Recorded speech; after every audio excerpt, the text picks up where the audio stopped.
Hello hello hello hello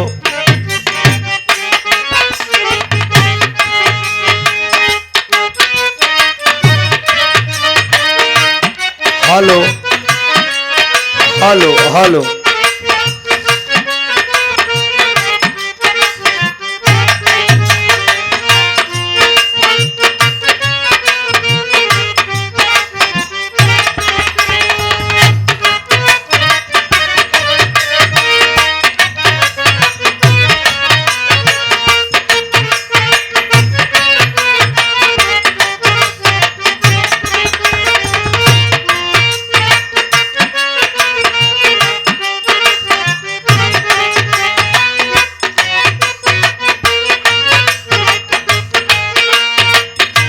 hello hello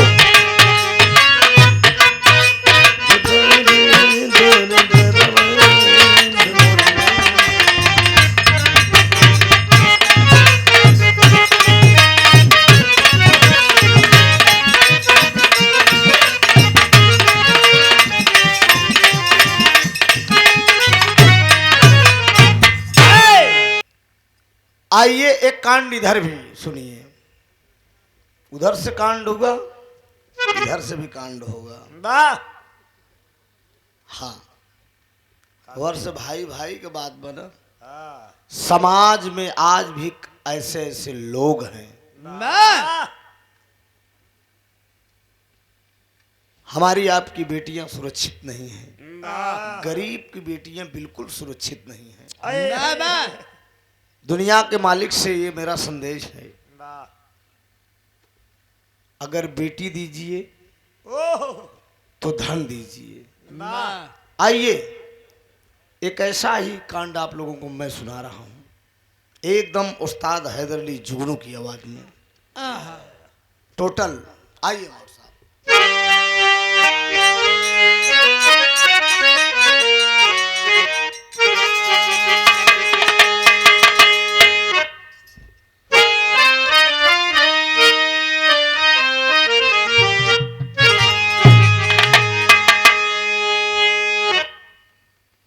hi ये वक्त का सब चमत्कार है, लोग बेटों की कीमत लगाने लगे। शादी और ब्याह में घर से कुछ कम मिला तो लाके अपनी बहू को सताने लगे। कोई देता जहर कोई धाता सहर, अब किसी को तो फांसी का फंदा मिला।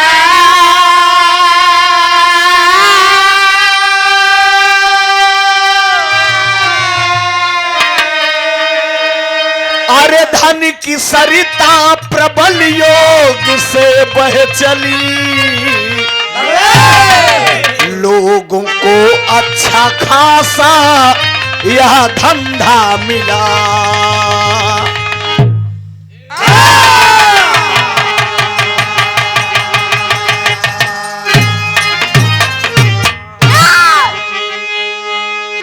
अभी अभी उजाला जी की तरफ से कुछ बात सुनने को मिला कि त्रिभुवन भैया नाराज। हाँ काहे नाराज हुए?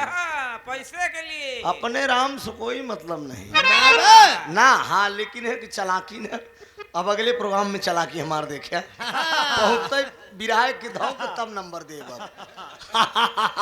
अबे तो हम भाई एक लोकगीत गाय के नंबर दे देते हैं कि छोटा छोटा हो जाए, अच्छी बात है, मेरे को कोई तकलीफ नहीं हो। आज कोई नवाई हमारा आपका प्रोग्राम थोड़ी क्यों हो रहा है, दसों हजार प्रोग्राम साथ में गाए खेले हम दोनों कलाकार। नाराजगी कोई नहीं, लेकिन थोड़ा से मैनेज करना चाहिए। इसमें प्रीति पाल है, तुरंत नंबर देती है।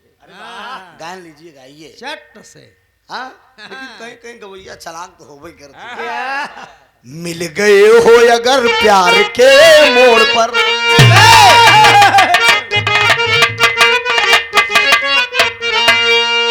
हल्का सा माइक आप ऊपर करिए, समझ नहीं पाया। हारमोनियम ज्यादा सिंगर की आवाज दाब दिए हो। राय दो तुम मत वहां छेड़ो बस। मिल गए हो अगर प्यार के मोड़ पर तो आज मिलने मिलाने का वादा करो। गए हो अगर प्यार के मोड़ पर आज मिलने मिलाने का वादा करो।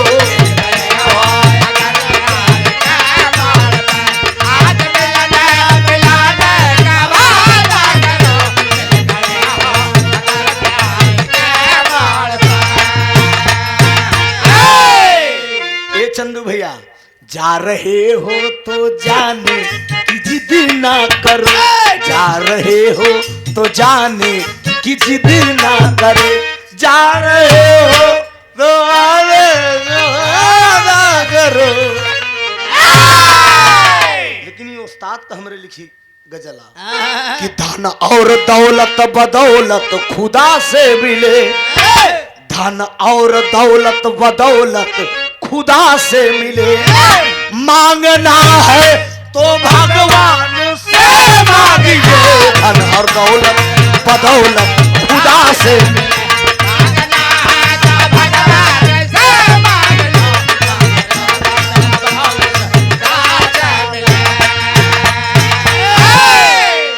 तो धन और दौलत बदौलत खुदा से मिले।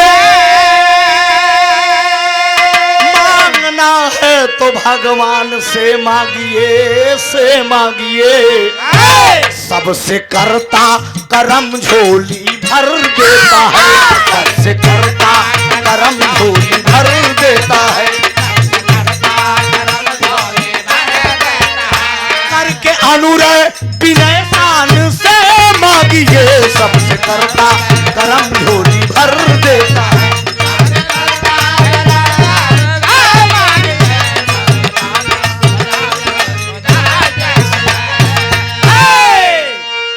कहानी कहाँ की है दोस्त, एकदम साफ साफ झलकेगी आप लोगों को। धन के लोभी दरिंदों का यहाँ कुछ काम नहीं।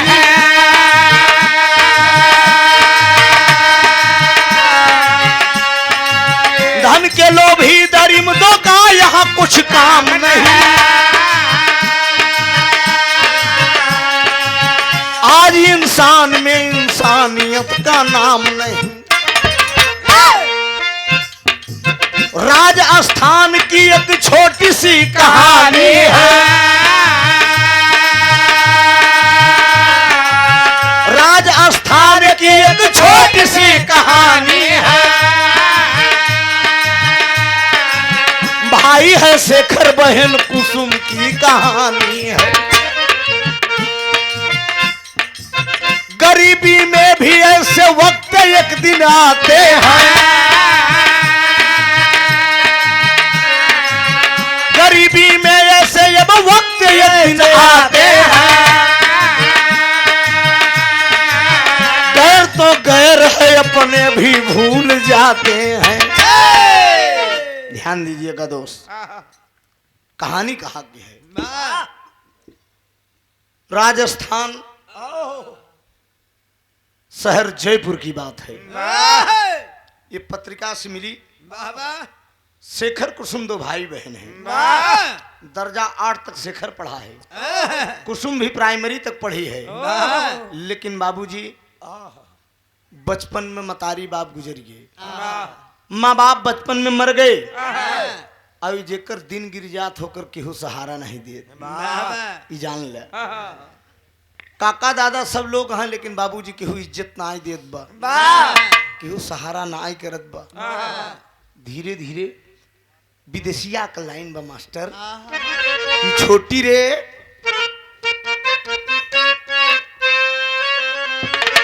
अरे छोटी रे उमरिया में अरे माई बापू मरी गई ले। अरे शेखर कुसुमा दुई थी भाई और बहिनी।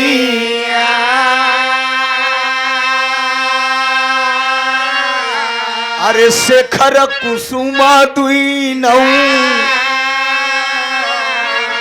करते मजूरिया हो, अरे थोड़े बहुत मिट्टी जाला पेटे कई अगिनी।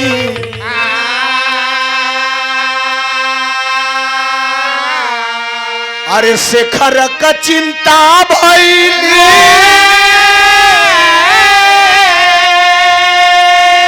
अरे कहवा बियाह हो, अरे राता दीना उलझन में तड़पे बदलिया, राता दीना उलझन में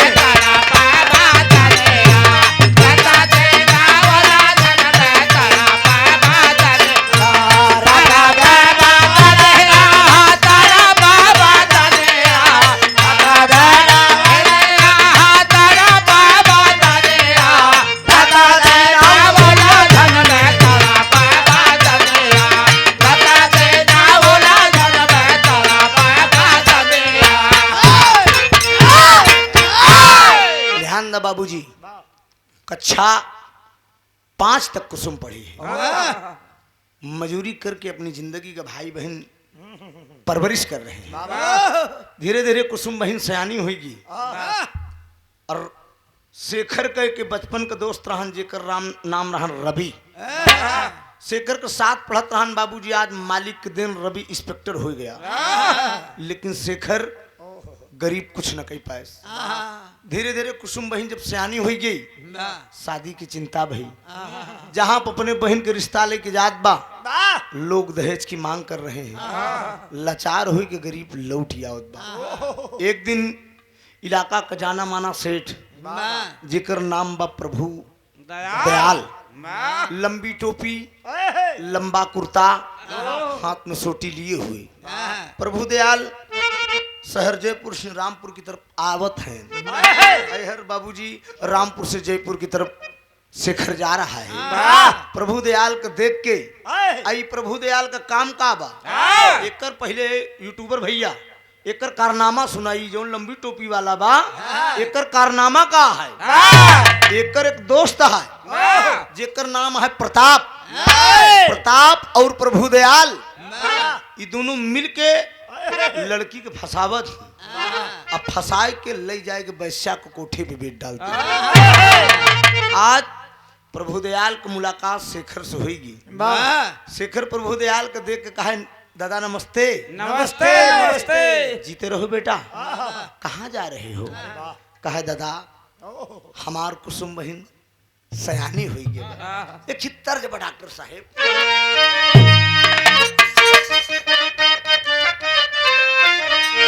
अरे हंस के ज देखा तू एक बेरिया, अरे हंस के ज देखा तू एक बेरिया, हम मरी मरी जाई तोहार क्रिया, हम मरी मरी जाई तोहार क्रिया।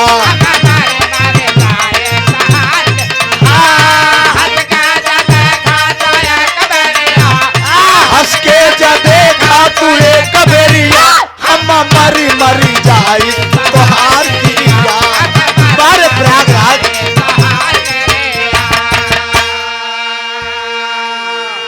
ए बाबूजी, आज प्रभु दयाल का मुलाकात शेखर से हुई। कहे दादा, कहे प्रभु दयाल कहन बेटवा कहाँ जाते हैं? कहने रे हमार कुसुम बहन सयानी हुई, शादी की चिंता कर। अरे तुम मेरे मित्र के लड़के हो ये बेटवा। अरे पाइल नहीं हर में बहुत है दुलार बहिनी, पहली नहीं हर में बहुत है दुलार बहिनी, पहले देखबे हम चल के तोहार बहिनी, पहले देखबे हम चल के तोहार बहिनी।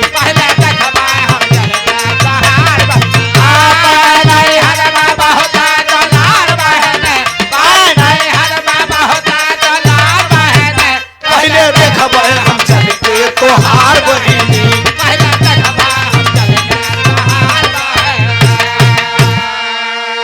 बहिना तोहार यहाँ साचे कई ढाली, कुल बदिया सिचबई हम बन करके मान।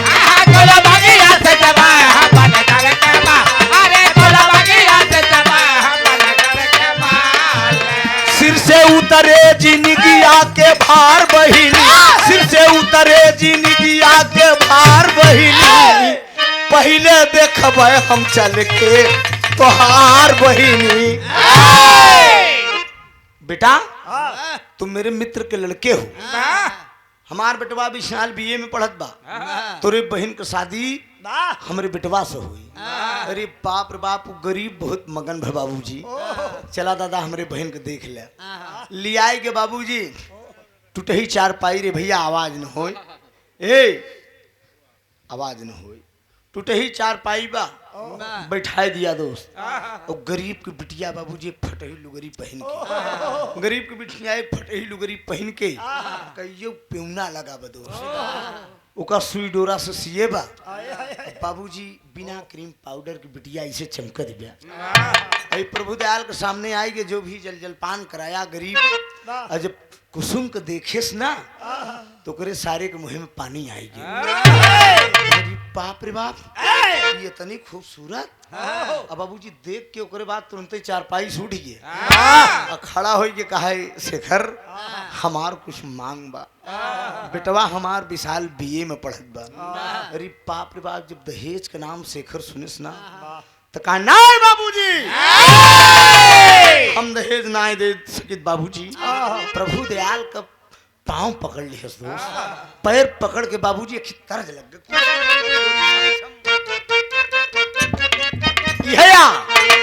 अरे आज हमके दुल्हनिया बना ले बलमा। लेकिन बाबूजी शेखर प्रभु दयाल का पैर पकड़ ले, कहा तो बाबूजी कुछ मांगा जिन मांगा नवा गरीबी घेरे बा, कुछ मांगा जिन मांगा नवा गरीबी घेरे बा।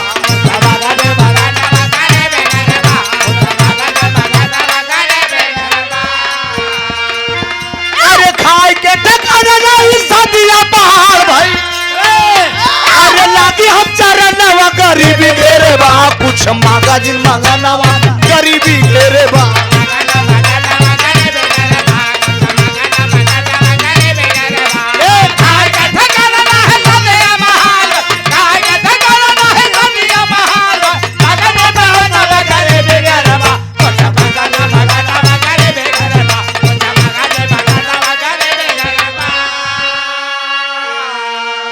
अरे गुस्से में उठ के तबले बोला देखवार हो, गाले पे शेखर के तमाचा दिया,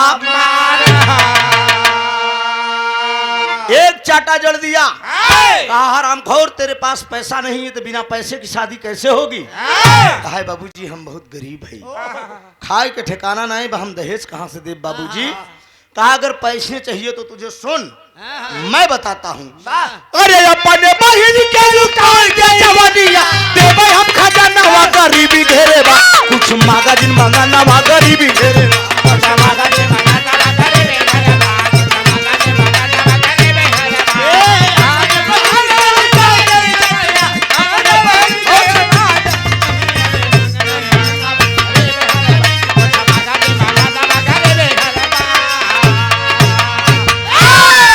कहा अपनी बहन की आबरू लुटा दे, इसके कदमों में मैं नोट भी खोर दूं। डांट के शेखर खड़ा हो गया।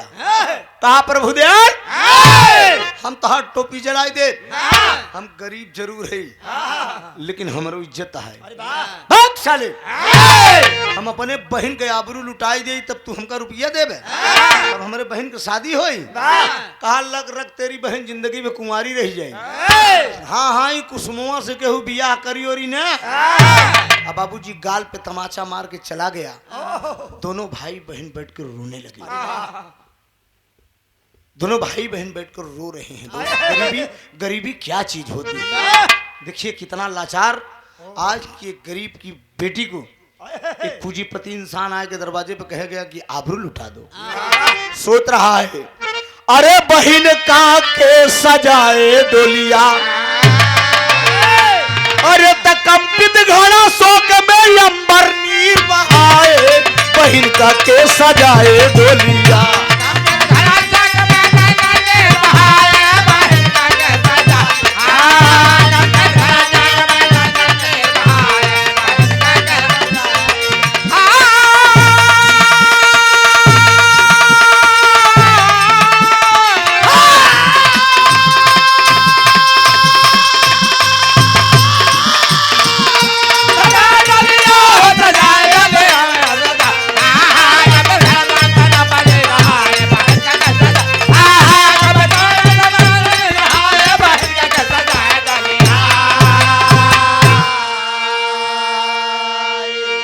रोते भाई बहन बैठ के भयल जवानी सिर के भार। अरे रोके कहे सब बहिनियां भैया हमारे कारण खैल्या मार। रहूं जिंदगी भर मैं कुंवारी कर लो तुम भैया इतबार। अरे रोके कहे सब बहिनियां भैया हमें न चाही सेनुर लीलार।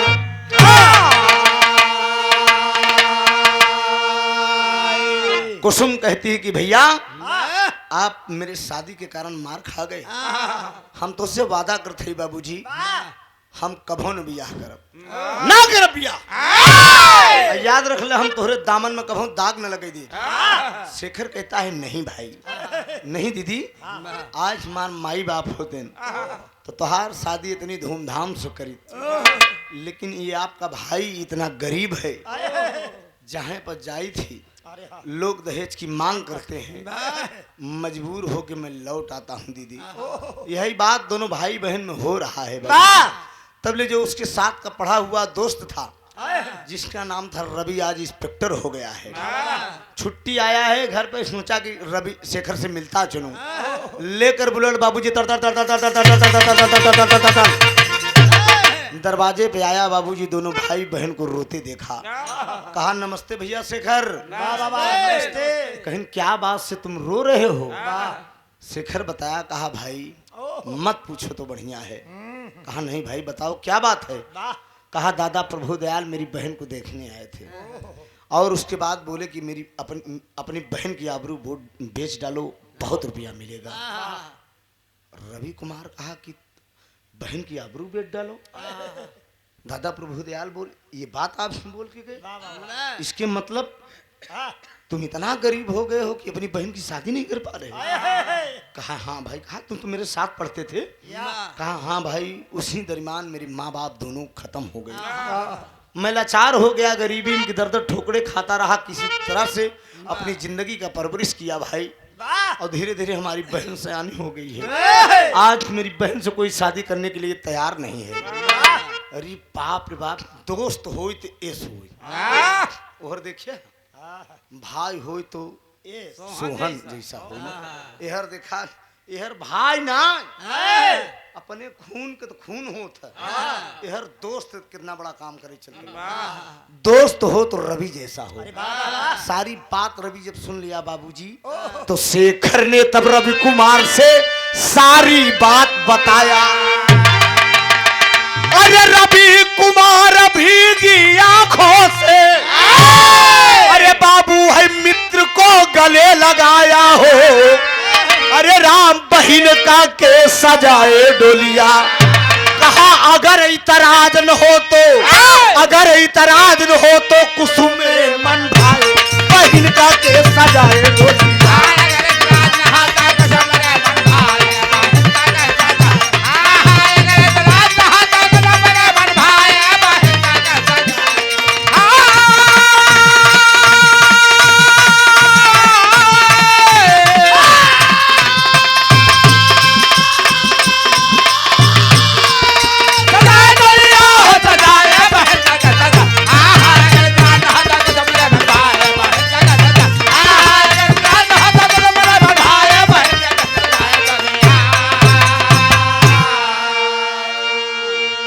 रवि कुमार बोल दिया, आए शेखर तेरी बहन से कोई शादी नहीं करने के लिए तैयार है ना?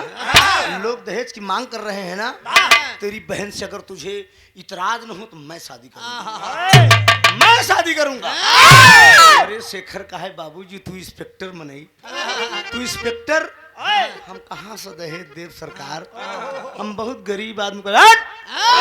अमीरी गरीबी का सवाल नहीं है, हम जुआ हैं, हम समाज को बदल डालेंगे, समाज को एक नई चेतना देंगे। दहेज की बात कहाँ है, हम बिना दहेज की शादी करेंगे। शेखर कहा है भाई हमका ये रिश्ता मंजूर है। सोचा आप केहू के दिन क्यों देखे आज वो लड़की वो बिटिया हाथ पियर होई बरे बाबूजी दर दर के ठोकर ओकर भाई खात मालिक रहमो करम देखा इंस्पेक्टर लड़का बिना दहेज की शादी करने जा रहा है। ऐसे से आज भी लोग समाज में पड़े हैं दोस्त। लाई के मिठाई खियाए से मारे खुशी के मारा रवि चला गया दोस्त। अब देखा अभी कहानी ही जगह इसे छोड़ दे। रवि चला गया, रिश्ता पक्का, लेकिन अब चला तनी दिखवार के लगी, लंबी टोपी लंबा कुर्ता वाले के लगी। साला प्रभु दयाल पहुंच गया अपने दोस्त के लगे प्रताप के लगे। प्रताप से कहा यार प्रताप, रामपुर में शेखर कुसुम दुई भाई बहन, अब ओकर बहनियां बड़ी सुंदर बया, अगर वो फंसाए के ले होते बच्चा कोठे पे ले चलते बेट डावा जात तो बहुत माल मिला। प्रताप कहा दादा तू चिंता न करा, हमका तू पता दे, हम ओकर घर खोज ले, तू ई जुआड़ बनाओ हमार काम।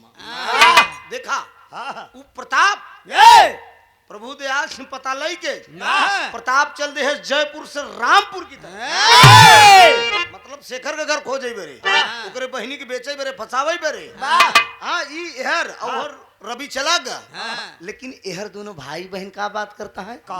शेखर कहा ए दीदी, ए दीदी हर शादी 2 महीना बा, अरे हम जाई तनी शहर में कुछ नौकरी कैली, पैसा इकट्ठा कैली दीदी। ए बाबूजी मारे खुशी के मारा, लेकिन एहर ई कुसुम कहाँ कर दिव्या जितनी सहेली यहाँ तर्ज लग डॉक्टर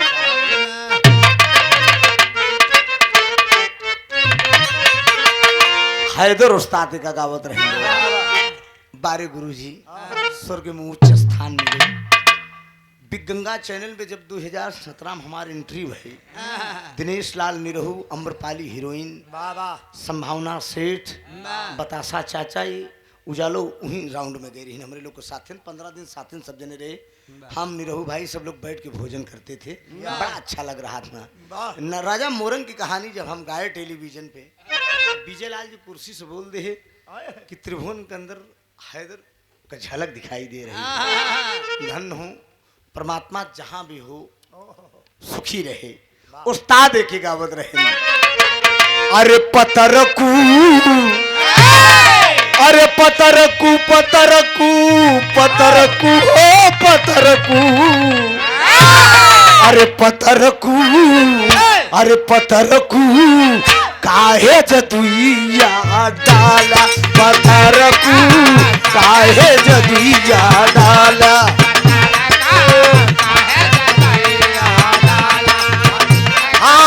जियत जिंदगी जा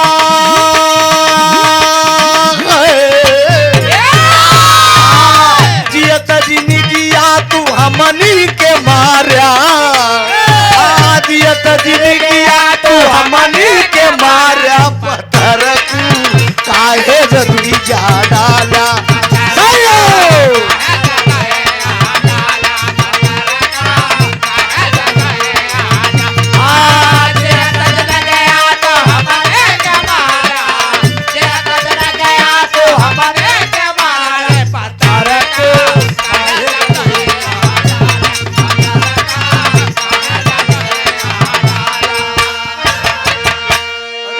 बाबू गरीब के बिटिया बाबूजी, वो गरीब के बिटिया एकदम झूम उठी।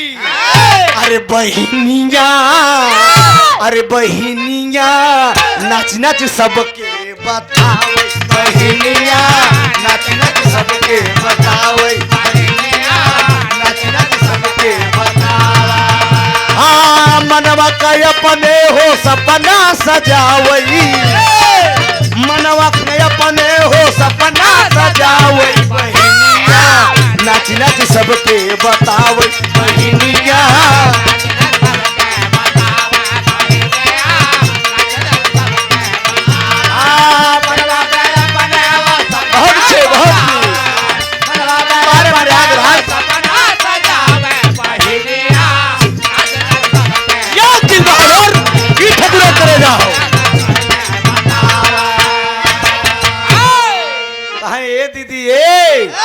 तमाम सहेलियों से अपनी बता रही है, और सहेली होकर हंसी उड़ावत है कि है ले हो एक तो तित लौकी दूसरे चढ़ी नीम की के डाल। डाल। खाए के करे ठिकाना नहीं बेकर भाई दिन भर लेबर गिरी करत और कहा बे दीदी अरे दुल्हा हमार हवा फौजी जवानवा दुल्हा हमार हवा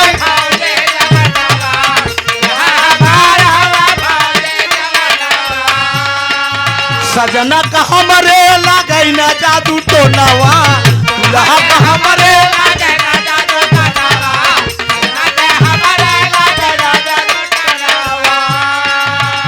अरे मनवा रे मनवा रे मनवा मनवा का अपने हो सपना सजावे मनवा का अपने हो सपना सजावे नाच नाच सबके बतावे बहिनिया नाच नाच सबके बतावे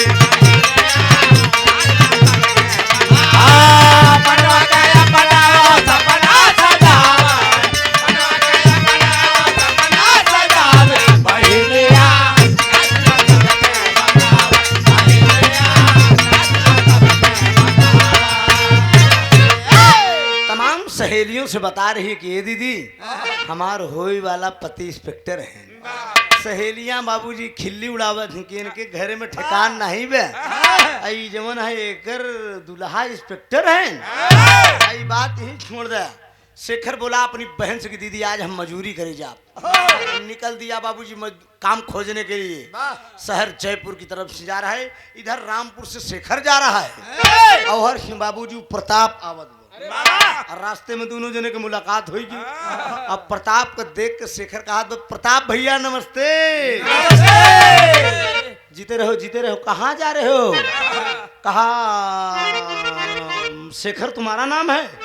कहा बाबूजी। कहा कुसुम तुम्हारी बहन है? कहा उसकी शादी उदी करना चाहते हो? हाँ एक ही तर्ज लग गया।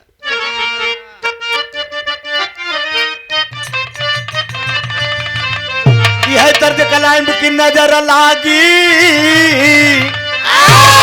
अरे नजर लागी राजा तोरे बंगले पे।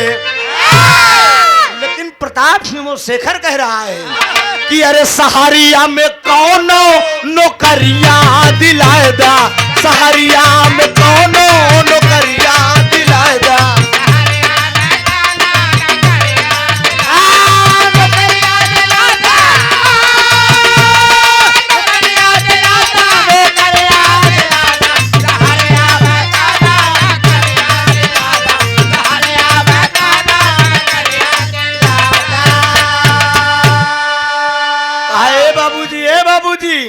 भेजब बहिनिया के डोलिया ससुरवा भेजब बहिनिया के डोलिया ससुरवा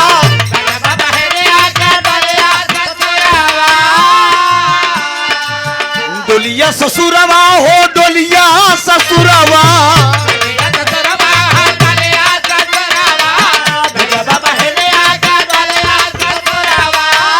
अरे कमाई के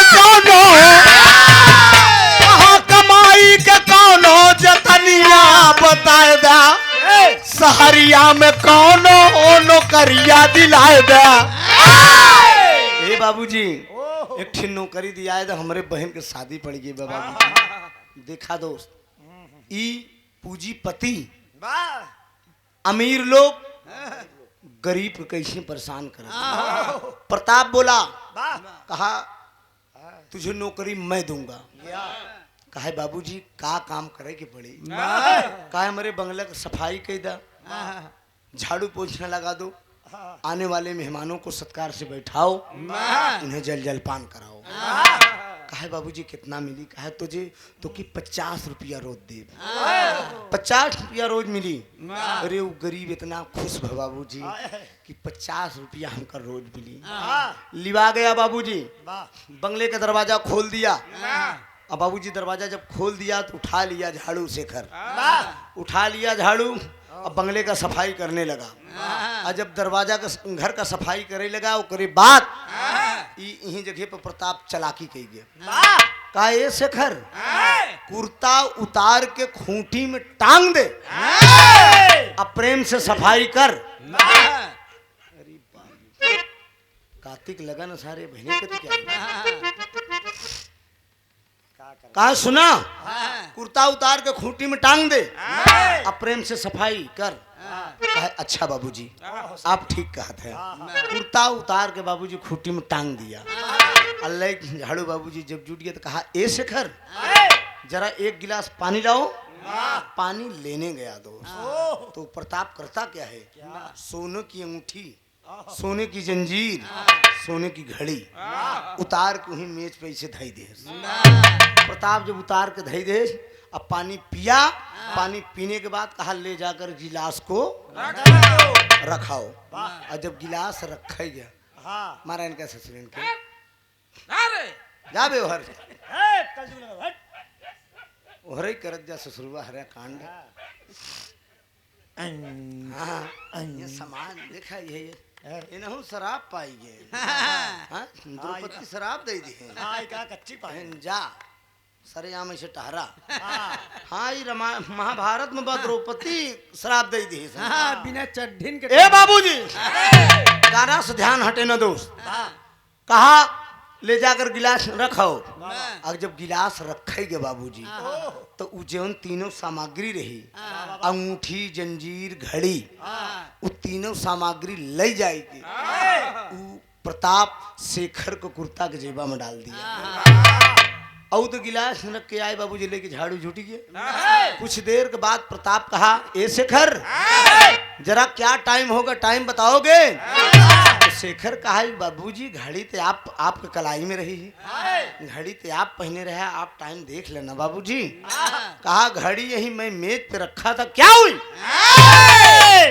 कहा बाबूजी हम नहीं जाने हमें नहीं मालूम है बाबूजी कि घड़ी कहाँ बा कहें साले तुम मेरे घर में नौकरी करने जरूर है तुम गरीबों की यही दशा है साले तुम चोर हो कहा नहीं बाबूजी आप मेरे पिता के समान हैं ऐसी बात ना बोला बाबूजी हमारे बहन के शादी होने वाली बा आपके घरे हम नौकरी करे आई है तो हम चोर ना ही है बाबूजी इतने में उतार के कुर्ता उतार लिया प्रताप कुर्ता उतार के जेबा में हाथ डाल दे बाबूजी कुर्ता से जेबा से निकाले तीनों सामग्री बरामद निकाल कर मेज पर धर दिया गया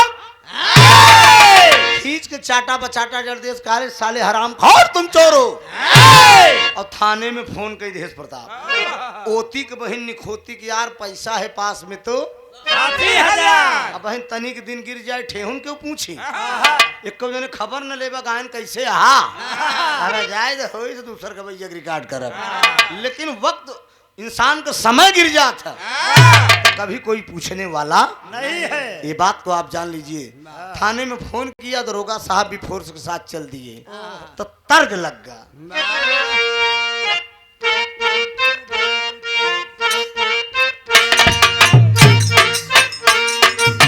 यह तर्क बा इमली का बूटा बेली का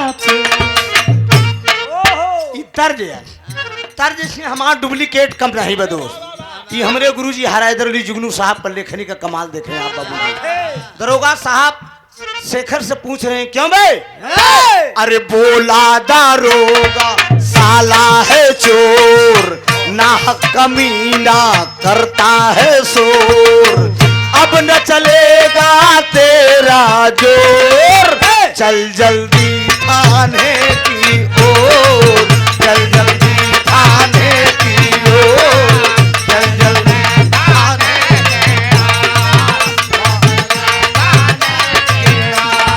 भोला दारोगा साला है चोर नाहक कमीना करता है अब न चलेगा तेरा जोर चल जल्दी थाने की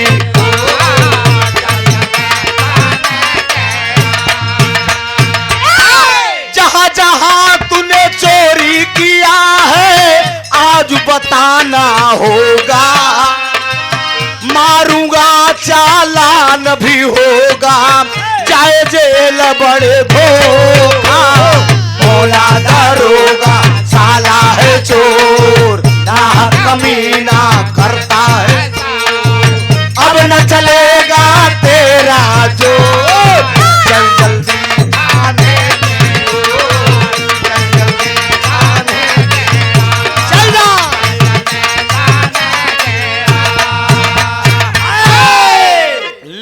अगर औलाद ने पीट पीट कर ठीक कर दिया तो दिलीप यादव आप गौहानी बहरिया प्रयागराज, चैनल का नाम प्रयागराज म्यूजिक। अच्छा, प्रयाग गंगा आशीष यादव को उनमें तो हम साल भर के एग्रीमेंट कही दे 4 लाख पे, चाहे जय भी रहा गवाओ हमका 4 लाख दे दे बस। हाँ, अब ऐसे करवाओ खोई तो तुम लोग मिल रहे हमसे। आजकल हम एग्रीमेंट करत है। हाँ, जितना भी रहा कहोगे उतना छोड़ देंगे, लेकिन माल चाहिए हमें जमाना है। 1 रुपया का पुरस्कार भैया का बहुत बहुत प्रणाम, आशीर्वाद की परीक्षा है दोस्त। ध्यान दे बाबूजी, बोल दिए ले गए औलाद में पीट पीट कर ठीक कर दिए। शेखर का चलान हो गए दोस्त, माल बरामद रहन, शेखर जेल चला गया। जब शेखर जेल चला गया तो वो प्रताप अब कहाँ पहुंचा? प्रभु दयाल के लगे। कहा दादा काम तो बन गया, कहन हम ओका तो फंसाए दोनों जेल का, शेखरा तो जेल का। अब ओकर बहन कुसुमुआ कल बा, अब चल के ओका उठा लिया बजाय 12 बजे रात, 12 बजे रात तू हराम खोर प्रभु दयाल गरीब को बिटिया बाबूजी अपने दरवाजे पे खड़ी होकर अपने भाई का राह देख रही है कि मेरा भैया थाने में मेरा भैया शहर में काम करने गया और अभी तक वापस नहीं आया। लेकिन ये हरामखोर नियत गंदी कही कि बाबूजी वो शेखर के दरवाजे पे पहुंच गया। और जब दरवाजे पे पहुंच गए तो एक लाइन तर्ज बा,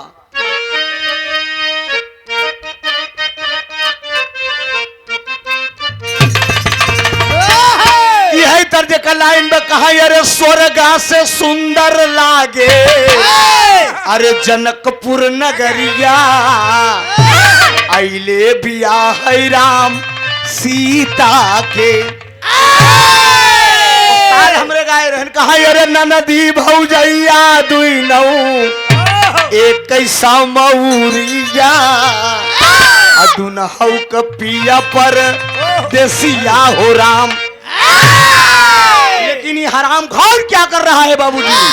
कहा अरे आई के पापी बोलई, अरे आई के पापी बोलई शेखर के दुआरावा, अरे आई के पापी बोलई शेखर के दुआरिया, खोला के वाड़ावा बहिनी हो, आई के पापी बोलई शेखर के दुआरिया, खोला के वाड़ावा।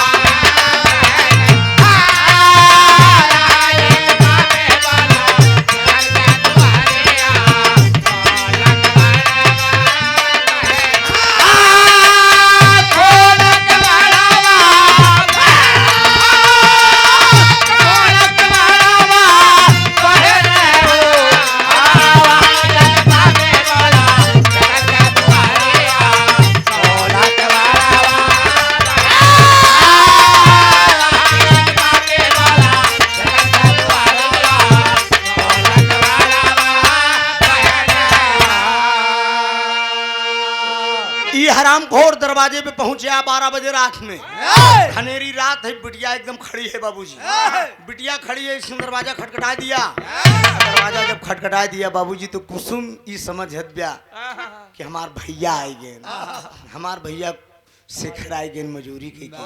दरवाजा बिटिया खोल दे बाबूजी, और जब दरवाजा खोल दे तो सामने प्रताप खड़ा है। जब सामने प्रताप खड़ा है, प्रताप को देख के कुसुम कहा, प्रताप तब गए मेरे दरवाजे पे। आस्ते बोलो, आस्ते बोलो, आस्ते बोलो। कहा तुम इतनी रात के मेरे दरवाजे पे कैसे आ गए? बहकावत में बिटिया का, उस लड़की को साला हरामखोर बहका रहा है।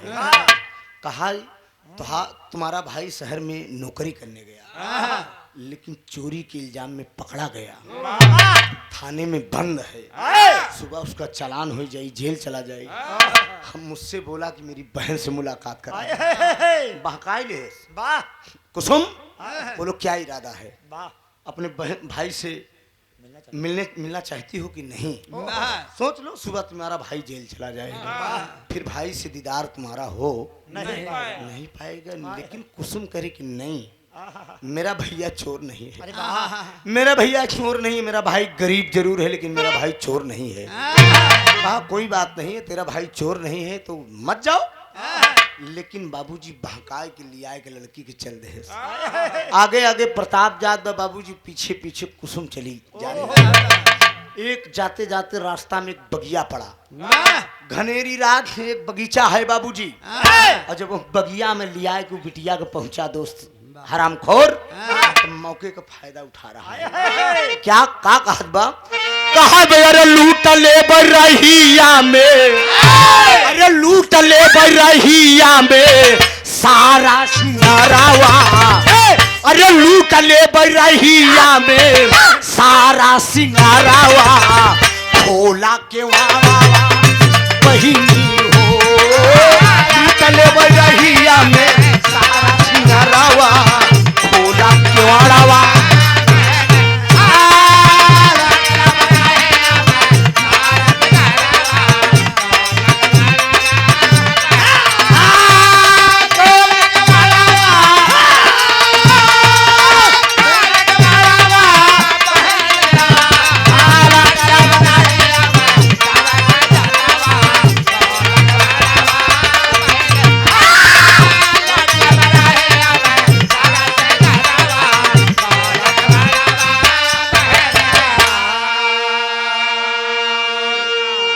लड़की को एक चाटा खींच के मार दिया साला।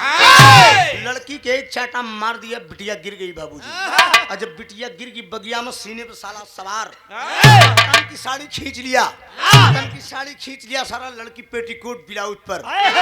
अब बाबूजी कहा कुसुम मैं तेरी इज्जत लूट लूंगा, इसके बाद तुम मुंह दिखाने के लायक नहीं रह जाएगी। बाबूजी कुसुम कहा था बाबूजी हम बहुत अभागन है बाबूजी, हम बहुत अभागन है बाबूजी, हमारा आबरू जिन लीटा, हम गरीब के बिटिया है बाबूजी, हम तोरे पाँव पड़त है बाबूजी, हमारा आबरू न लूटा। लेकिन सीने पे साला सवार हो गया आरामखोर। अब बिटिया आवाज दे रही है बचाओ बचाओ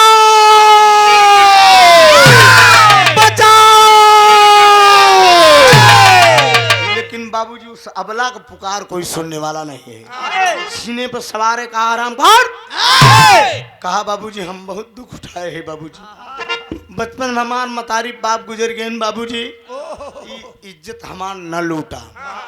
लेकिन बाबूजी बचाओ बचाओ की जब आवाज लग रही है, वहीं बगिया के अंदर उसी गांव का एक चौकीदार था और लेकर लाठी जात का मुसलमान था, लेकर लाठी बाबूजी चौकीदारी कर रहा है। घनेरी रात है, टार्च लिया है बाबूजी, सोच रहा है यहाँ ये बचाओ बचाओ की आवाज कहाँ से आ रही है। टार्च मार के बाबूजी जब पास में पहुंचा, प्रताप खाला सीने पर सवार है, लड़की की इज्जत लूटने जा रहा है, लड़की छटपटा रही है, प्रताप भैया हमारी इज्जत न लूटा। तब ले बाबूजी चौकीदार पहुंचेगा,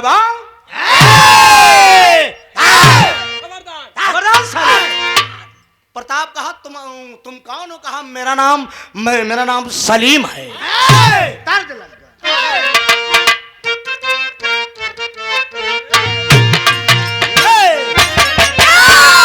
यह दर्द का लाइन बा, अरे कजरा मोहब्बत वाला अखियों में ऐसा डाला, कजरे ने ले ली मेरी जान, अरे मैं तेरी कुर्बान।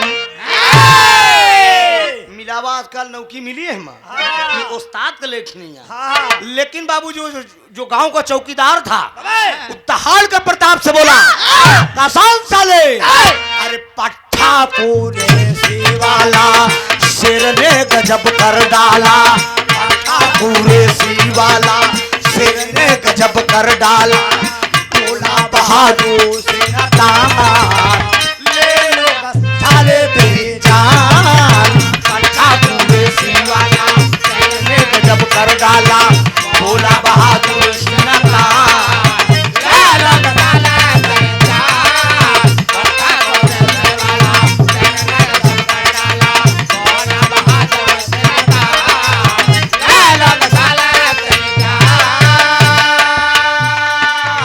सलीम कह रहा है सुन साले मेरी बात, जो भी होना है होगा, बात सब सरासर होगी, जो भी होना है होगा, बात सब सरासर होगी,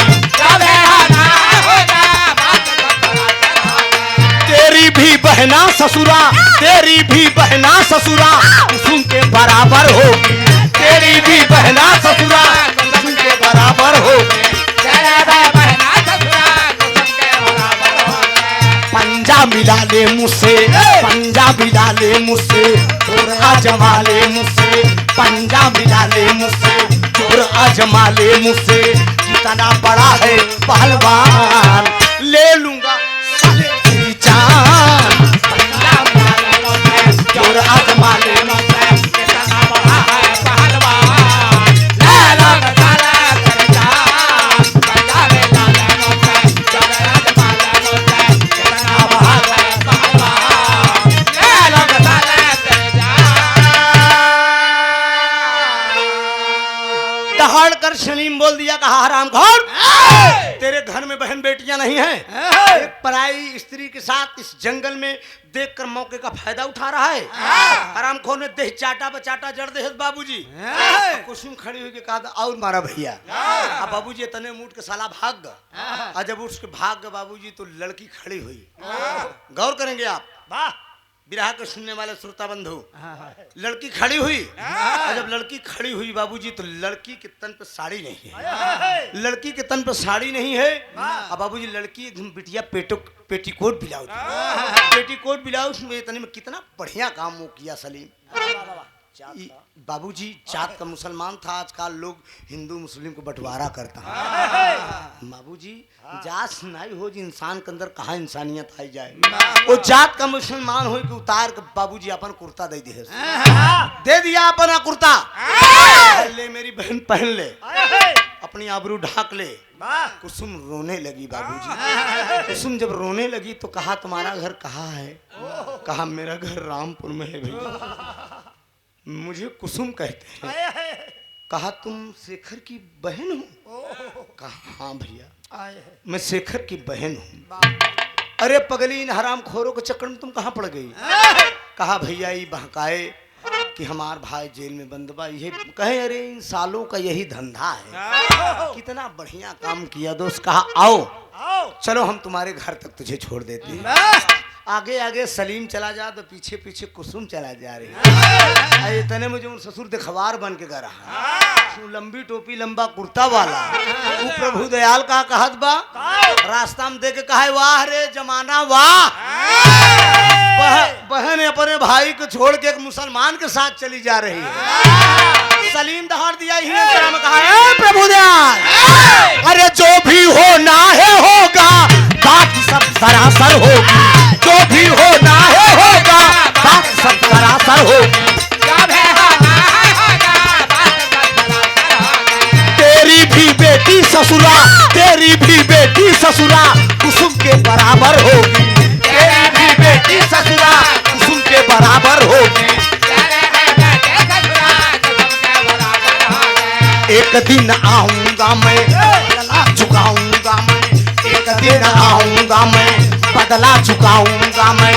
अगर मैं हूँ सच्चा मुसलमान तो ले लूंगा साले जान। कहा हराम खोर, शर्म नहीं लगती साले? तेरी बेटी की समान है, तेरी बेटी की समान है। इसी गंदा लफ्ज निकालते हुए इतने में बाबूजी सलीम देख चाटा बचाटा प्रभु दयाल के जड़ दे। कहा हराम खोर नहीं था। और कुसुम बगल में खड़ी हुई कि कहा देखे भैया और मारा। ये हराम खोर दिखवार बन के गा रहा, हमारा अबरू लुटवावत रहा, बल भी मारा। लेकिन तब ले खतरा हो गया। दो खतरा का हो गया, ये सलीम जो लाठी लिया था वही लाठी से बाबूजी से तान के प्रभु दयाल के जैसे मारे चला। वैसे बाबू जैसे पीछे से रास्ता था, पीछे से रास्ता था बाबूजी। प्रताप साला से चला जा रहा था। प्रताप चला जा रहा था, बाबूजी लड़ाई देख के मुड़ गया। लड़ाई देख के मुड़ गया, जैसे सलीम ऐसे लाठी ताना प्रभु दयाल को मारने के लिए। ऐसे बाबूजी प्रताप पीछे से पहुंचा, सलीम का हाथ से लाठी ऐसे बाबूजी खींच, जब लाठी खींच लिया तो वो लाठी जाए के प्रताप का हाथ लग गई। और जब प्रताप का हाथ लगी बाबूजी तो वह प्रताप तुरंत आओ न थाव देखा बाबूजी तुरंत उठाए के खींच के लाठी एक लाठी तान के सलीम के खोपड़ी पे मारा बाबूजी। सलीम की खोपड़ी दो टुकड़े में बट गई। सलीम की खोपड़ी दो टुकड़े में बट गई और तुरंत गिरा। कहा हाय अल्लाह। बहन की इज्जत बचाया लेकिन परिपूर्ण रूप से नहीं। तो लगी एक लाठी खोपड़ी पर सलीम हो गवा रवाना।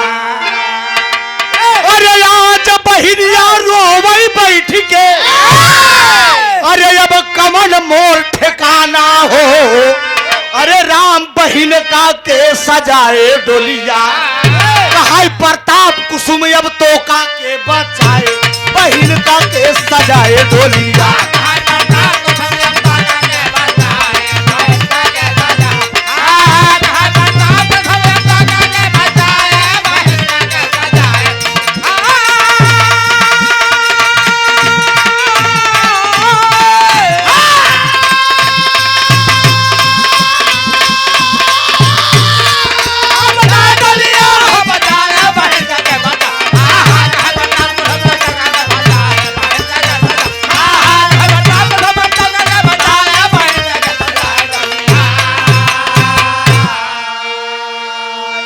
सलीम मर गया बाबूजी।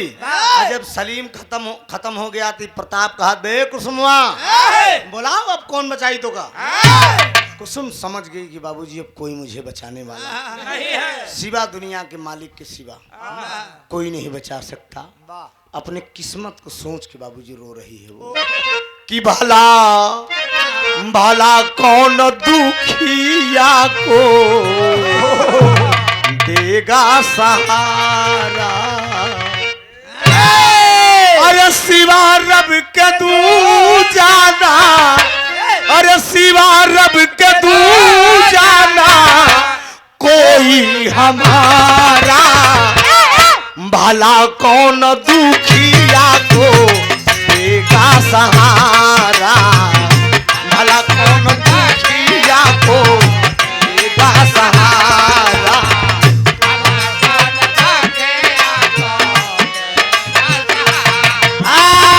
सिवा रब के तू जाना सिवा रब के तू जाना कोई हमारा। भला कौन दुखिया को देगा सहारा। भला कौन दुखिया को देगा सहारा। मेरी बदनसीबी पे हंसता जमाना।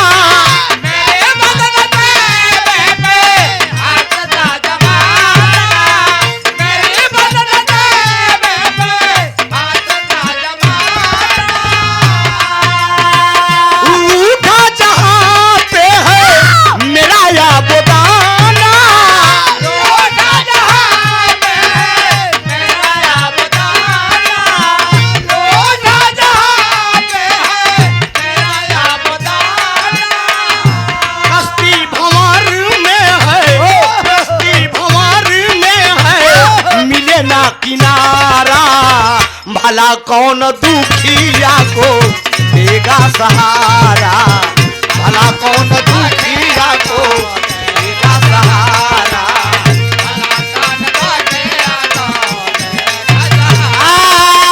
सिवा रब के तू जाना बहुत कोई हमारा। भला कौन दुखिया को देगा सहारा।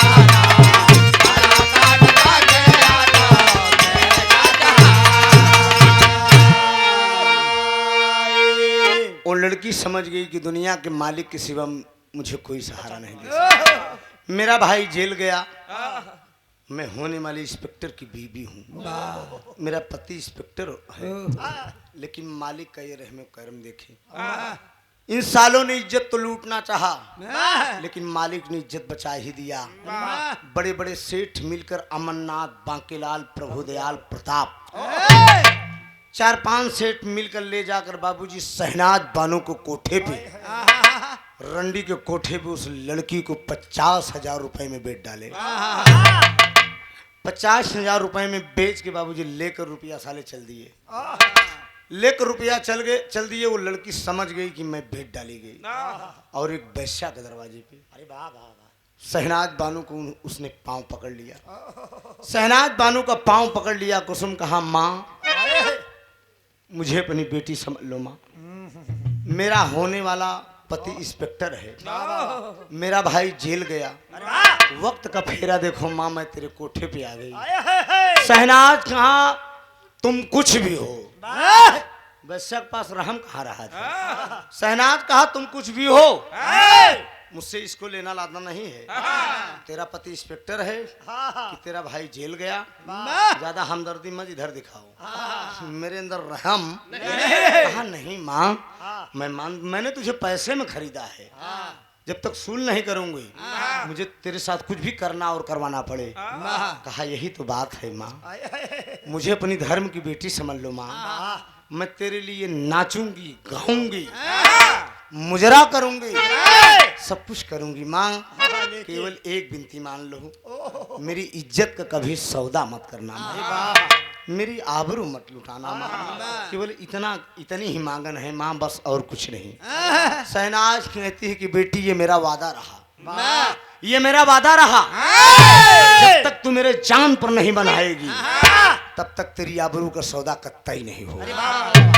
कहा चलो माँ मुझे घुंघरू बांधो माँ, मुझे नचाओ माँ, मुझे सिखाओ माँ। लगी बिटिया आज मुजरा करे बाबूजी। पान लिया पैर में घुंघरू, कहा सुमोरे राम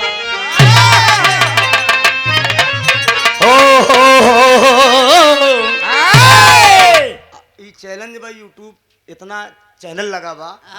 अब ए पे ढेर लोग मतलब जो हमसे ईर्षाबाज रही हूँ कमेंटों कही दी अगर डाल देबे तो। लेकिन हमार दावा बा की बड़ी कठिन लाइन है। हर कलाकार के बस कनाही बा केवल उस्ताद गावत रहे या तो एक हम रिसर्च करी ढेर। सुमोरे राम धीरे से गागर उतार लियो कहीं लचकी न जाए सुमोरे राम धीरे से गागर उतार लियो कहीं लचकी न जाए।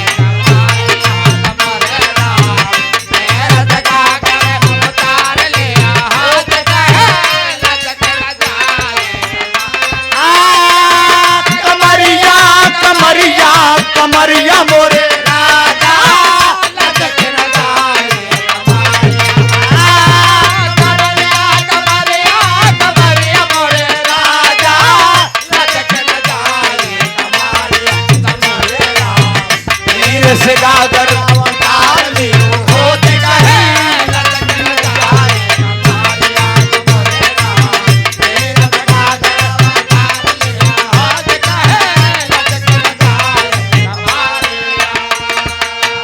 ऐसी बेदर्दी के पाले परी हूँ राम,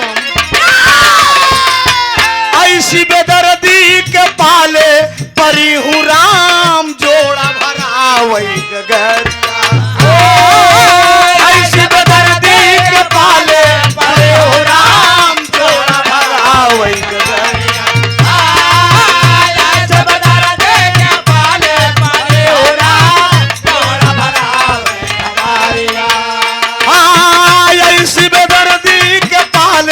परी हूँ राम। जोड़ा भरा वही गगारी सुमोरे राम धीरे से गागर उतार लियो कहीं लचकी न जाए कमर।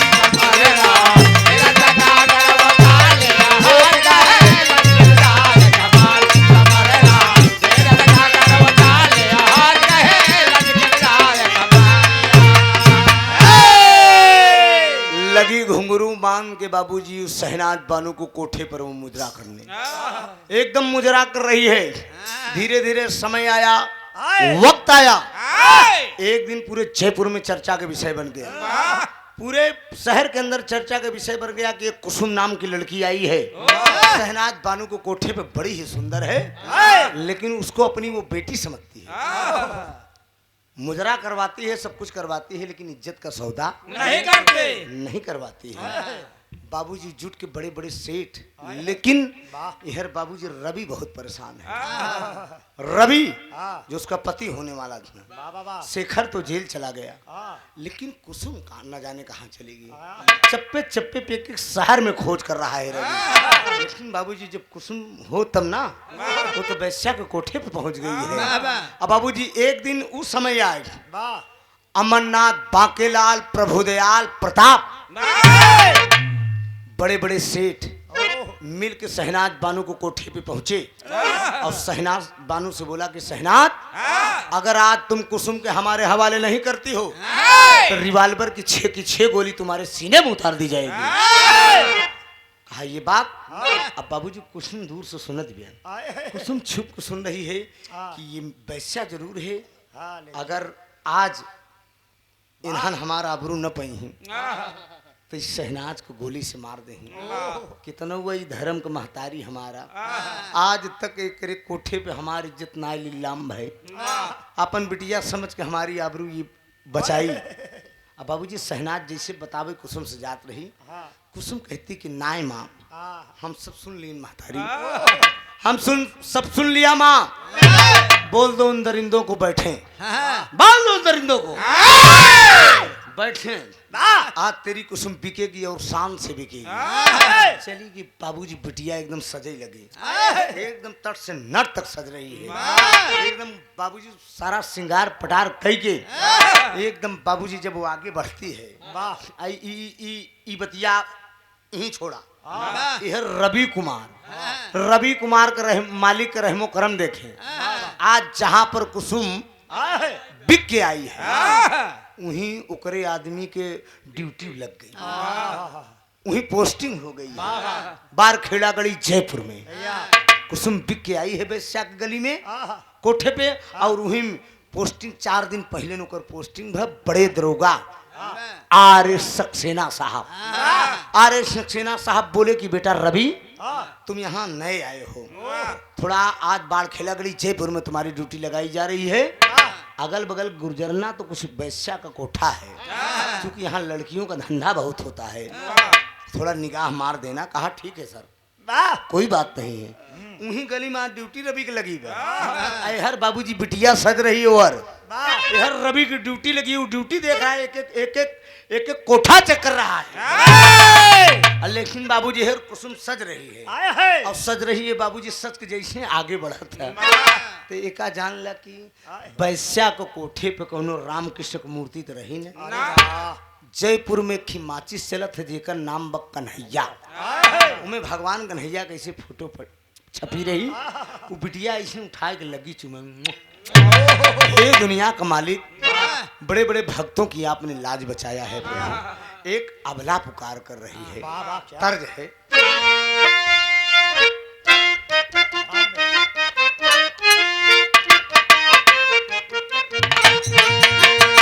यह तर्ज लाइन में, अरे तू जब जब मुझको पुकारे मैं दौड़ आऊं नदिया किनारे, तू जब जब मुझको पुकारे मैं दौड़ आऊं नदिया किनारे, जब जब मुझको पुकारे मैं दौड़ आऊं नदिया किनारे, हर पल तेरा रास्ता निहारे दिल लागे नहीं तेरे बिन यारे, हर पल तेरा रास्ता निहारा दिल लगे नहीं तेरे बिनारे, हर पल तेरा रास्ता निहारा दिल लगे नहीं तेरे बिनारे।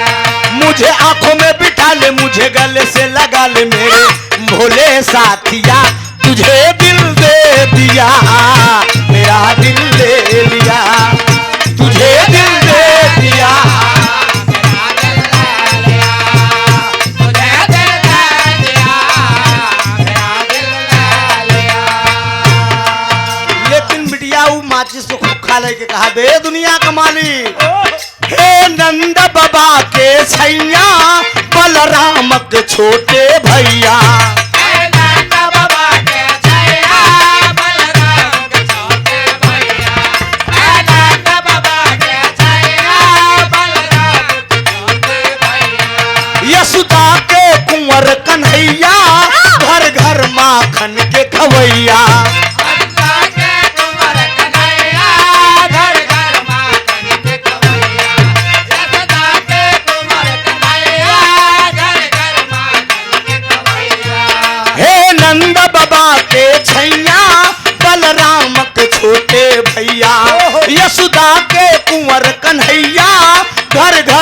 माखन के खवैया, मुझे राह बता दे, मुझे घर पहुंचा दे, तेरे परू पावरे सलोने सांवरे, ओ मेरे सांवरे सलोने सांवरे, ओ मेरे सांवरे।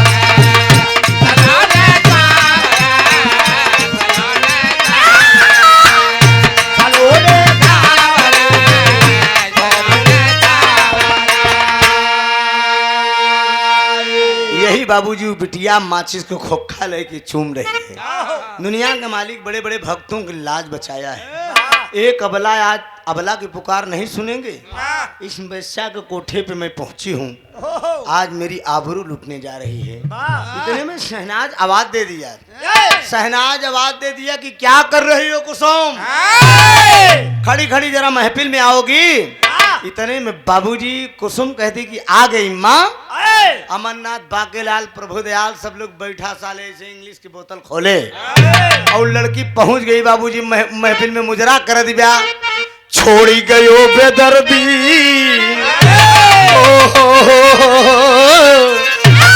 मुजरा नंबर 2। ये देखा लड़की उन लोगों के सामने मुजरा कैसे कर रही है। कहा छोड़ी गयो बेदर्दी,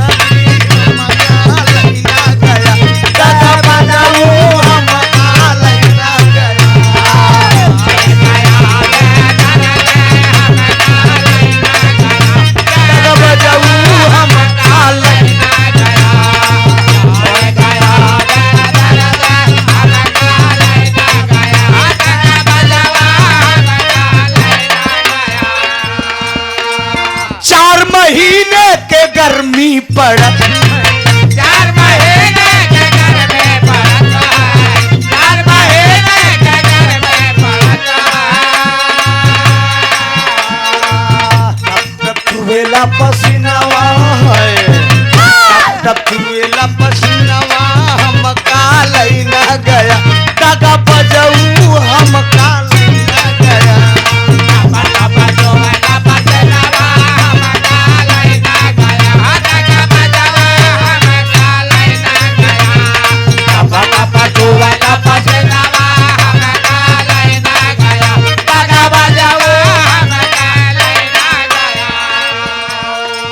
इतने में बाबूजी प्रताप उठा उस लड़की का कलाई पकड़ने के लिए। प्रताप कुसुम की कलाई पकड़ने के लिए उठता है। इतने में रवि कुमार पूरी फोर्स के साथ आ गया। रवि कुमार पूरी फोर्स के साथ आ गया। खबरदार, किसी ने अगर भागने की कोशिश की तो खबरदार। इतने में बाबूजी प्रताप साला तुरंत जब इंस्पेक्टर को देखा, तुरंत बाबूजी कूद के फरार हो गया। बाकी सब लोग कैद हो गए। अब बाबूजी कुसुम से वो रवि कुमार कह रहा है, लड़की लड़की जरा अपना घूंघट उठा। तो वो तो बाबूजी घूंघट के अंदर से चीन ही गए कि हमार राजा हैं। वो कहा दे दरोगा बाबू, अरे 4 महीने के जाड़ा पर 4 महीने के जाड़ा पड़ता, 4 महीने के जाड़ा पड़ता। 4 महीने के जाड़ा पर है, थर थर कांपेला बदनवा, थर थर कांपेला बदनवा हम कालई न गया, तगा बजऊ हम कालई न गया,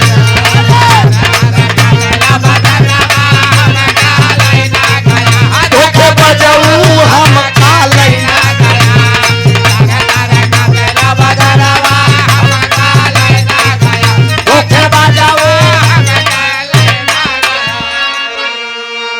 पकड़ लिया रवि को। और रवि को जब पकड़ लिया तो रवि कहता है कि लड़की अपना घूंघट उठा। और जब घूंघट उठाती है बाबूजी तो कहते, रवि कहा कुसुम तुम यहाँ कैसे पहुंचाई? कहा हाँ मैं यहाँ पे। कहा कैसे आई? कहा मुझे अमरनाथ बाकेलाल प्रभुदयाल प्रताप बड़े बड़े सेठ मिल की ला के इस वैश्या को कोठे पे बेच दिए। कहा कितने में बेचे? कहा 50,000 में। कहा चिंता ना कर, इन सालों को मैं जिंदा नहीं छोड़ूंगा। सबको कैद कर लिया, सबको कैद कर लिया। कैद करके ले गया बाबूजी दरोगा साहब के पास। बड़े दरोगा आरिफ सक्सेना साहब के पास ले गया, कहा साहब ये मेरी होने वाली बीबी है, लेकिन बारे जमाना इस लड़की को ये साले 50,000 रुपए पे बैश्या को कोठे पे बैठ डाले। बड़े दरोगा आरिफ सक्सेना साहब बोले कि बेटा रवि, मैं तुम्हारे कारनामे पर बहुत प्रसन्न हूँ, जाओ आज मैं तुझे छुट्टी दे रहा हूँ, तुम कुसुम के साथ कहीं घूम आओ, और शहनाज के ऊपर रिहा जरूर है लेकिन सजा मिलनी ही मिलनी है। यह रवि और कुसुम थाने से छुट्टी पाए, घूमने के मूड में है, तो रवि पूछ रहा है कुसुम से कि कहाँ पे चले, जहां तुम कहो वहीं चले। तो कुसुम कहती कि स्वामी मेरा भाई जेल में है, मेरा भाई जेल में है शेखर, सबसे पहले मैं अपने भैया से मिलने चलूंगी जेल में। कहा ठीक है कोई बात नहीं है, लेकिन वो समय आया, आज उसकी भी सजा पूरी हो चुकी है, वो भी सजा काट के जेल से बाहर हो चुका है। और जब जेल से बाहर हो गया है, जेल से चला आ रहा है, और जब जेल से चला आ रहा है, उधर जेल से शेखर आ रहा है, इधर से वही प्रताप जो 3 मंजिला से कूदा था साला, कूद के चला जा रहा था। अब प्रताप को जब देखा शेखर तो कहा हरामखोर, हम तेरे ही कारण साले जेल गए हैं, हम तुझे जिंदा नहीं छोड़ेंगे। प्रताप समझ गया कि हम एक चोरी के इल्जाम में जेल भेजे हैं, किसी न किसी दिन हमारे साथ ये धोखा कर सकता है। रिवाल्वर लिया है बाबूजी प्रताप, रिवाल्वर खोसा है और निकालता है तुरंत। अब बाबूजी यूं तुरंत जो है शेखर के सीने में मार दिया, जब शेखर के सीने में मार दिया, शेखर गिर पड़ा, रास्ते में गिर गया और पैरों से बाबूजी से ठेल दिया, रास्ते में एकदम बगल में बाबूजी रोड के बगल लाश को कर दिया बाबूजी, और आगे बढ़ गया। और जब आगे बढ़ गया तो हर रवि कुसुम कर क्या रहे, आल्हा का भाव है।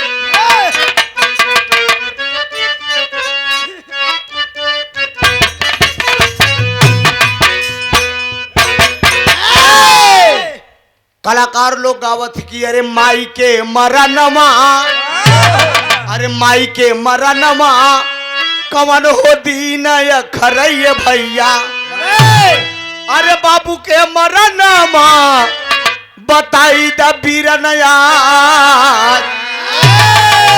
कहा बहनी के मरनमा कवन हो दीन खरैया भैया, अरे भैया के मरनमा बताई द बहिनया।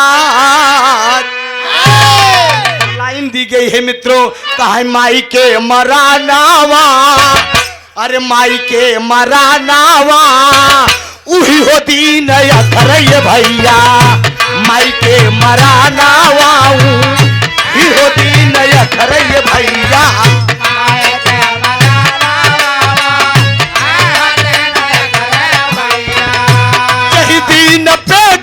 में भूख लागी जाए, कहीं दिन बेटा बहू में भूख लागी,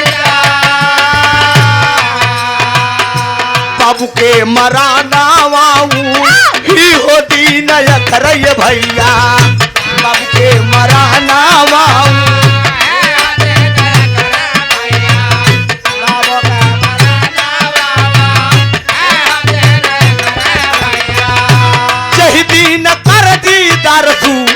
वारी आई पे था, दिन कर दीदार तू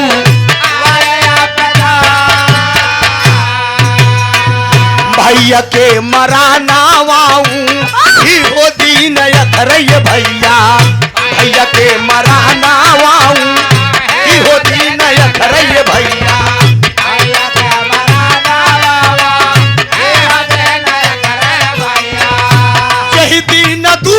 मन का के चाल जा, मन का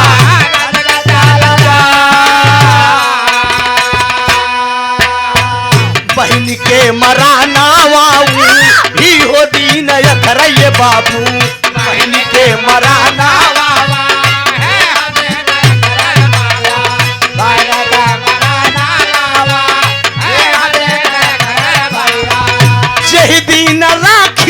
के आवते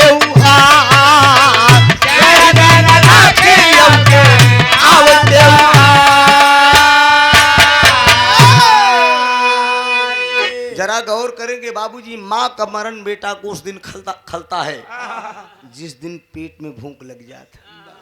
देसी कहावत कहा कि माई टोवे पेट तो मेहट टोवे। मतारी पूछी कि बेटा गावे गे रहे, हाँ मादर डी वाले खियायन पियायन की नहीं, चाय पान कुछ पूछे रहे नाश्ता की नहीं, लेकिन मैडम का खोजी कसो कैसे कम बचा इन्हें कम मिला है का, तो हम बताए कि कंजूस मिल गए रहन का करे। गावत बहुत है लेकिन एकदम पूर गाँव नहीं कंजूस रहा। हम बताए कि पर यह निकल ले तो माई टोवे पेट तो मेहट टोवे, लेकिन बाबूजी बाबू को मरण, बाप का जीते जिंदगी बेटवा का सर पर कर्जा न रह जाए। बेटवा कहूँ भी जुआ गांजा में कर्जा करे रही, तगर दुआरे कर्जीदार आई जी तब बाप तुरंत कहीं मोर भैया है 10 दिन के लौट जब भाई हम कोनो न कोनो उपाय करी का करी सरवा कुलायक पैदा हुई। बाप के जीते जिंदगी कर्जा कभू नहीं रह जाता औलाद, याद रख लेना। अब भाई का मरण एक बाह टूटती है, ये जान लीजिए, बहुत बड़ा गम होता है। एक जगह मेरा कार्यक्रम था यूट्यूब पर वायरल हुआ है, आप लोग देखे होंगे, इसी बात पे मैंने रो दिया है, लेकिन आज कलेजों पे पत्थर रख रहा हूँ। पार्टी वाले बोले कि इतना आप रो दिए कि मतलब एकदम पूरा बिरहा गमगीन हो गया। अभी हाल ही में पब्लिक रोने लगी, पूरी माहौल वहां का बिगड़ गया। अभी हाल ही में बहुत बड़ी घटना मेरे साथ घटी है। हम 4 भाई थे, मेरे बड़े भैया एक्सपायर कर गए अगले साल 13 मार्च को। 13 नवंबर को भतीज का एक्सीडेंट हुआ, मेरी गाड़ी लड़ गई, जो है 4 5 घटनाएं हुई। इसी जौनपुर से कार्यक्रम गा के लौटे थे, लेकिन ऊपर वाला सहन शक्ति देता है, क्षमता। बहुत लोगों ने सवाल किया मुझसे कि त्रिभुवन जी आप पहले बहुत मोटे थे, आप दुबले हो गए, बात क्या है, आप इतना दुबले क्यों हो गए? 4 5 घटना जिसके ऊपर घट जाएगी। सोचिए, चिंता से चतुराई घटे, दुख से घटे शरीर। पैसे की कमी नहीं है, आप लोगों के आशीर्वाद से कमा रहा हूँ, सब कुछ है, लेकिन पारिवारिक आपदा अगर इंसान के ऊपर आती है तो निश्चित है कि वो आदमी डिस्टर्ब हो जाएगा। तो भाई का मरण वो दिन अखरा था। अब आज वो भाई का बोझ मेरे ऊपर आ गया। 2 बेटे सयान है, शादी करना है, तमाम भतीजों की शादी लग रही, लेकिन हम लोग सोच रहे हैं कि पहले बड़े भैया की बेटे की शादी कर दें, उसके बाद हम लोग अपने बेटे को नंबर लगाएं। सीरियल से काम करेंगे नहीं तो बच्चे क्या सोचेंगे कि आज मेरे पापा होते तो हम लोगों की शादी करते, लेकिन चाचा का मलिकाना है तो चाचा लोग ऐसा कर रहे हैं। ये सब पारिवारिक बोझ होता है मित्रों। भाई का मरण उस दिन करता है, कौनो दुश्मन गरज के अगर चला जाए ना तब एक बाह टूटत। धन से गरीब हो जा भाई है, लेकिन परिवार से गरीब एक दाएं गरज के चढ़ ले बजे करे ऊपर ना ओकर पुलपुली हिल जाए। डॉक्टर एक पुलपुली हिल जाई। अब बहन का मरण हो दिन अखरत जब रक्षा बंधन आवत है हिंदू में, खास तो वही दिन भाई कलाई छिपाए के बैठा था। भाई जकरे पास बहन नहीं रहते उन सुसुक सुसुक के रोता है कि आज सबको बहन आवत, यहाँ हमारो बहन आवत की नहीं। अगर मालिक अगर हमहू के एक बहन दे होते तो हमारे दरवाजे पर हमार बहन आवत राखी बांधत, एक लूगा दे तो अपने बहन के विदाई करी। ये मित्रों एक ऐसा पारिवारिक माहौल होता है। लेकिन इधर हो क्या रहा है? अरे रबी और कुसुम जाले, अरे रबी और कुसुम जाले थाम के डगरिया ये भैया, रबी और कुसुम जाले थाम के डगरिया ये भैया।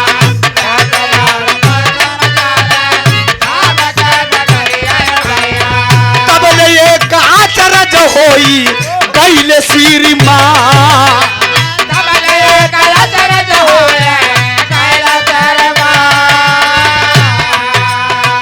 रोडवा के बागल देखा, सड़का के बागल देखा, पानी बात लसिया ये भैया, सड़का के बागल देखा, बड़ी बात लसिया ये भैया।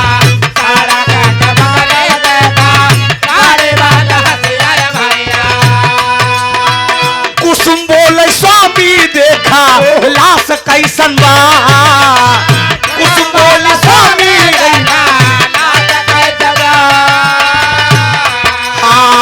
पलटा के लसिया जाबा, पलटा के लसिया जाबा, चिन्हली बहिनिया ये भैया, पलटा के लसिया जाबा, चिन्हली बहिनिया ये भैया।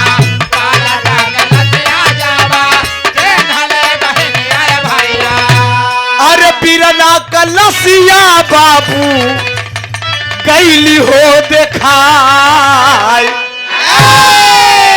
गौर करेंगे बाबूजी, रवि और कुसुम रास्ता थाम के चले जा रहे थे। जैसा कि मैंने बताया ना कि प्रताप गोली मार के बगल में लाश कर दिया था।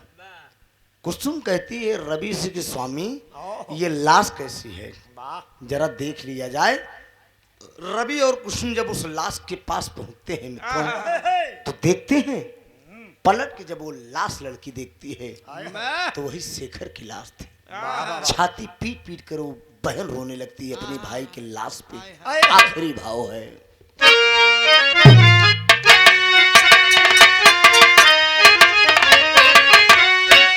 अरे गैला बिरनवा, अरे गैला बिरनवा, तू हमें के करा बिसार।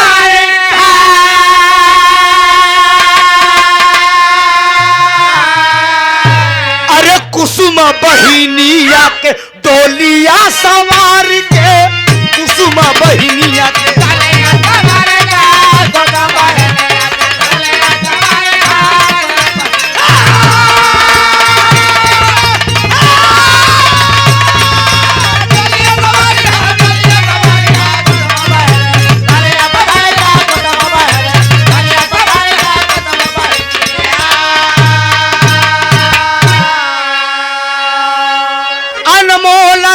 बांधे लसिया उठाए, चंदन चीता पे अपने शेखर के लेटाए।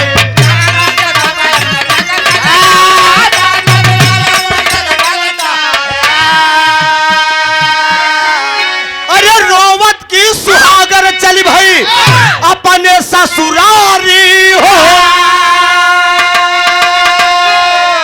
अरे कुसुमा बहिनिया का डोलिया सवारी हो। अपने भाई का दाह संस्कार करती है, चंदन की चिता लगवाती है, चंदन की लकड़ी की, ले जाकर उसी राजस्थान में भाई का दाह संस्कार किया। विधिवत क्रियाकर्म करने के बाद लौट कर आती है बाबूजी। एक मंदिर में जाकर रवि और कुसुम शादी कर लेते हैं और जिंदगी की एक नई शुरुआत करते हैं। आखिर में पति मिला तो भाई का साथ छूट गया। आज भी उस राजस्थान के अंदर रवि इंस्पेक्टर और उसकी पत्नी कुसुम दोनों प्राणी जिंदगी बिता रहे हैं। यहीं से विरह मेरा खत्म हो रहा है। आखिरी भाव है, स्वामी गीतानंद अनंत भय भुल्लुर तज दिए पोतारी, रामधार हैदर अली जुगनू गुरु अनिल की बाबली।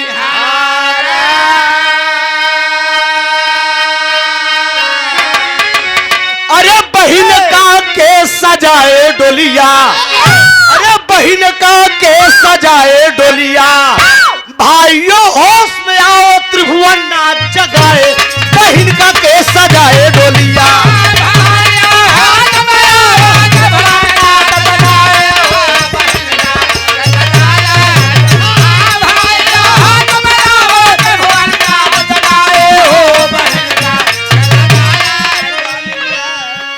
राजा हो तो है कैसे मनाई, रहा हो तो है कैसे मनाई, राजा हो तो है कैसे मनाई।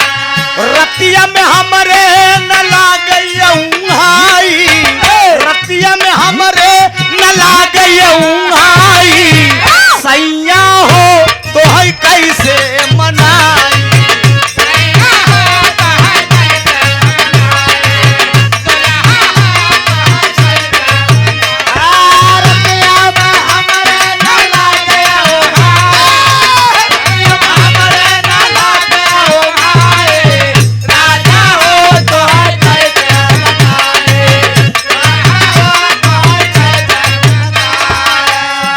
बाले पनवा जब आई गई जवानी, पनवा जब आई गई जवानी।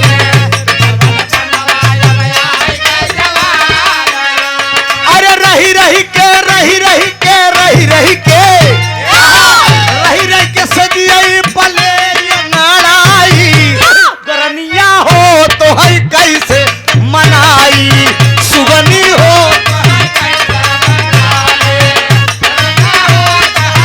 हेलो, बहुत बहुत धन्यवाद। कार्यक्रम लमसम 8:30 बजे से शुरू हो गया था। हाँ, कार्यक्रम समापन की ओर है दोनों तरफ से, इसलिए कि अगर 10 बजे कार्यक्रम शुरू हुआ होता तब 5 बजे तक होता। कार्यक्रम इसमें 4:30 बज चुके हैं, 8:30 बजे से कार्यक्रम शुरू हो गया था। कार्यक्रम के मलिकार साहब जहां हो विद पेमेंट के साथ दोनों कलाकार को छोड़ने की कोशिश करें।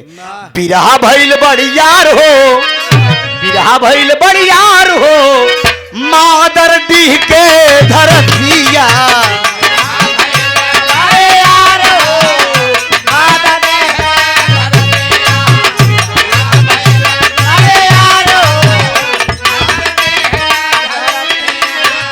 आसाराम भैया का रही बलिहारी,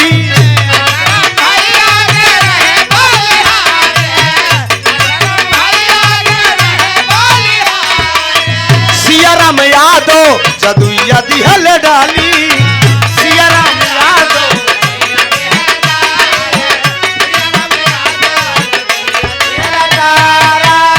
अरे फिर होई है भेटिया दीदार हो, मादर डीह के धरतिया।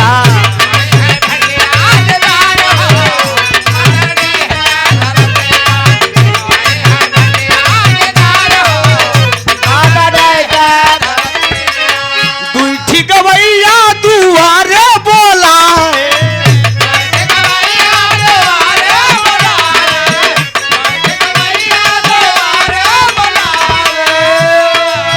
त्रिभुवन नाथ इलाहाबाद से हो आए, त्रिभुवन नाथ इलाहाबाद।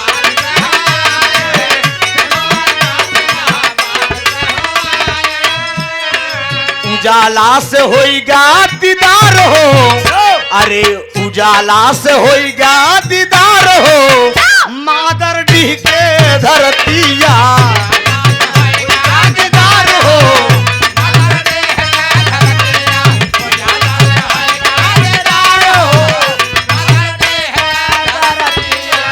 मैहर कमाई जाई करा प्रस्थान हो,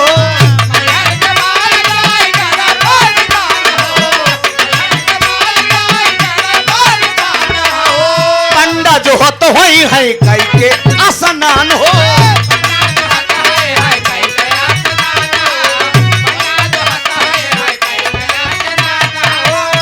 अरे चूमी चरण हम बारंबार हो, अरे चूमी चरण हम